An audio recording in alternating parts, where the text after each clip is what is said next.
Okay, I did not do so well in English.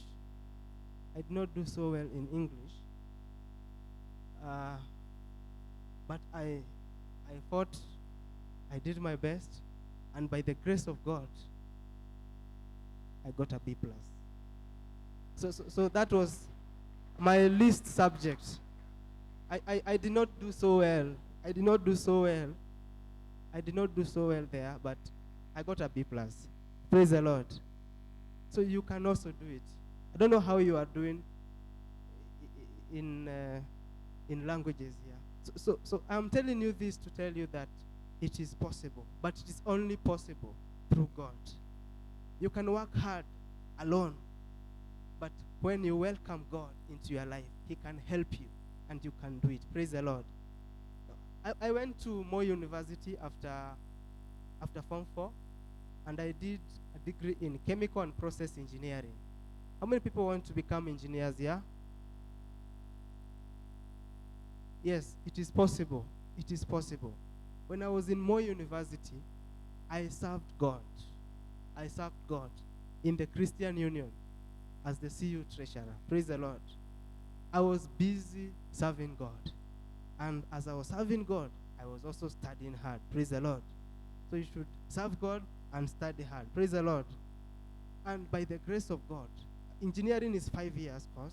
At the end of my 5 years, I got, which is the highest grade in the university?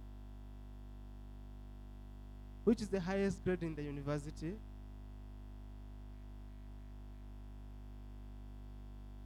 The highest grade in the university is a first class honors. Praise the Lord. And I got a first class honors in Mweru University in chemical and process engineering. Praise the Lord. And I served God. I served God. I served God in Mweru University. Praise the Lord. There's a place that we used to go and pray in the bush somewhere. We used to call it bush. If those trees have ears, they can tell you. I used to go there a lot to pray. Praise the Lord. And the library there is called Margaret Thatcher Library.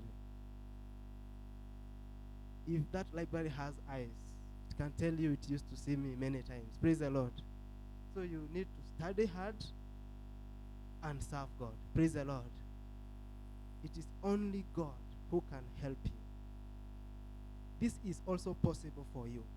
For those that know their God, they shall do great exploits. You shall do great exploits. But the requirement is to know God. Praise the Lord. In your theme, but the people that do know their God shall be strong and do exploits. It has 3 parts. Their knowledge of God. Praise the Lord. Their knowledge of God. And part 2, their strength. Praise the Lord. And part 3, their exploits. So one thing leads to another.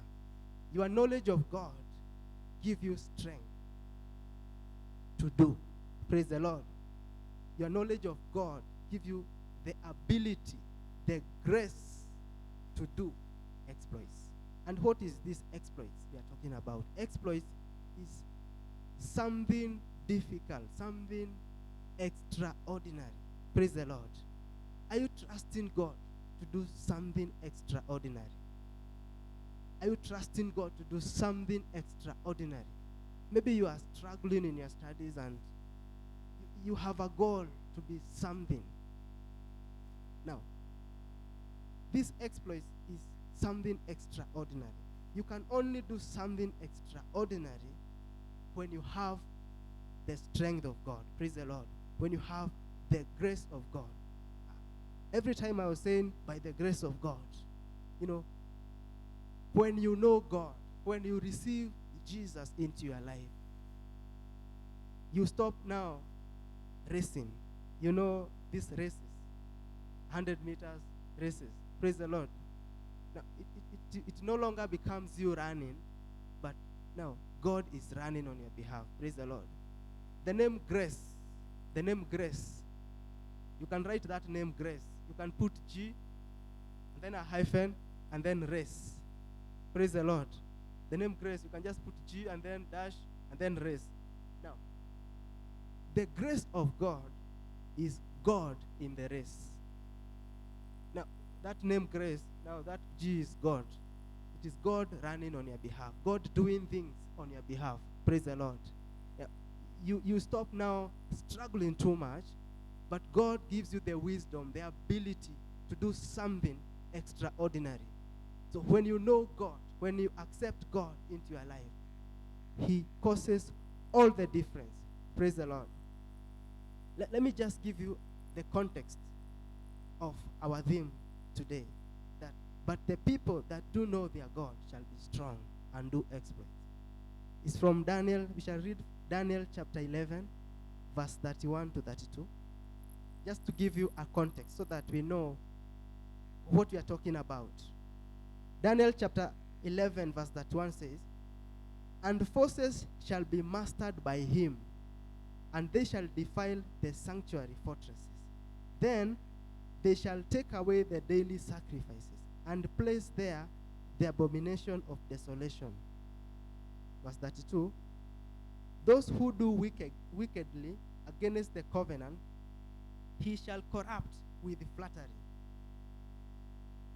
But the people who know their God shall be strong and do great exploits." Now, this was a prophecy by Daniel, and it has actually been fulfilled. It's talking about the king from the north coming to desecrate the temple. The king from the north came and desecrated the temple and stopped the daily sacrifices of the Jews. This king, he built a pagan altar over the altar of the burnt offering in the temple. There's the place where they were giving burnt offering. Now this king was so wicked, he came now and built a pagan altar. And then he put an image of Zeus, Olympus, upon it. And then he sacrificed swine's flesh on it and offered that to the image, Zeus. And then to reach a time where he said that he wants the whole region, the entire kingdom, to become one people.